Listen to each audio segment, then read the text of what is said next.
சரிகமப senior season 4வோட இந்த வாரம் நடக்க போற சுற்று என்ன அப்படின்னு சொன்னா, செலிப்ரேட்டிங் கேப்டன் விஜயகாந்த் ரவுண்ட் தான் வந்துட்டு நடக்க போகுது. இந்த ஒரு ரவுண்டோட ப்ரோமோவ பார்த்துட்டு ரசிகர்கள் எல்லாருமே வந்துட்டு ரொம்ப ரொம்ப ஆவலா இருக்காங்க. இந்த ஒரு ரவுண்ட பார்க்கறதுக்காக அப்படின்னு சொல்லலாம். இந்த ஒரு ரவுண்டுக்கு வந்துட்டு யாரு சிறப்பு விருந்தினர்களாக வந்திருக்கிறாங்க அப்படின்னு சொன்னா, கேப்டன் அவர்களோட மகன் சண்முக பாண்டியன், அதே போல கீர்த்தி சுரேஷ் இவங்க எல்லாருமே வந்துட்டு வந்திருக்கிறாங்க. மறைந்தாலும் நம்ம மனசுல வாழக்கூடிய நம்மளுடைய கேப்டன் விஜயகாந்த் அவர்களுடைய பாடல்களை தான் நம்மளுடைய போட்டியாளர்கள் எடுத்து பாட போறாங்க. வாங்க இந்த ப்ரோமோல என்ன இருக்கு அப்படின்னு சொல்லிட்டு பார்க்கலாம்.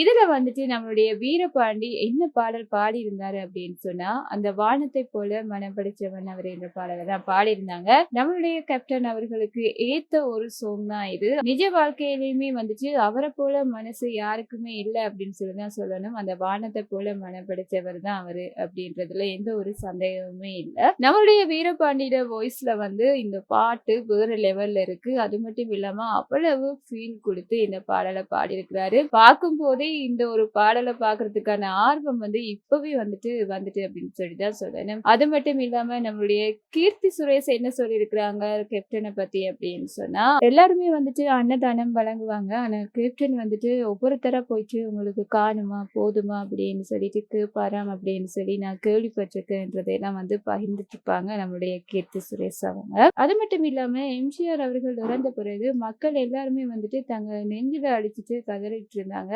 அப்போ விஜயகாந்த் சார் என்ன சொல்லியிருந்தாரு அப்படின்னு சொன்னா, செத்தா இப்படிதான் சாகணும்ன்ற மாதிரி அதே மாதிரிதான் நம்மளுடைய கேப்டனுடைய மறைவும் இருந்தது என்றதை வந்து ஞாபகப்படுத்தியிருந்தாங்க. அது மட்டும் இல்லாம கேப்டனுடைய மகன் சண்முக பாண்டியன் என்ன சொல்லியிருந்தார் அப்படின்னு சொன்னா, இந்த ஜீ தமிழ்ல இந்த சரிகமபா நிகழ்ச்சியை வந்துட்டு எப்படி தெரியும் அப்படின்னு சொன்னா, என்னோட அப்பா வந்து இந்த நிகழ்ச்சியை வந்து பார்த்துட்டு இருப்பாரு. அவருக்கு ரொம்ப பிடிக்கும் இந்த நிகழ்ச்சி என்றதையுமே சொல்லியிருப்பாங்க. இப்படியான மக்கள் மனசுல நீங்காம இடம் பிடித்த நம்மளுடைய கேப்டனை பற்றிய சுற்றாக இது இருக்கிறதுல வந்து எனக்குமே ரொம்ப சந்தோஷம். நீங்க எந்த அளவுக்கு ஆவலா இருக்கீங்க? இந்த சுற்றுல என்னென்ன மாதிரியான பாடல்கள் வரப்போகுது அப்படின்னு சொல்லிட்டு நீங்க நினைக்கிறீங்க? யாருடைய பெர்ஃபார்மன்ஸுக்காக ரொம்ப ரொம்ப காத்துட்டு இருக்கிறீங்கன்றதை எல்லாம் மறக்காம கமெண்ட்ல சொல்லிடுங்க. இந்த மாதிரியான விஷயங்களை தெரிஞ்சுக்கணும் அப்படின்னு சொன்னா இந்த சேனலோட இணைஞ்சிருங்க. மறக்காம சப்ஸ்கிரைபும் பண்ணிடுங்க.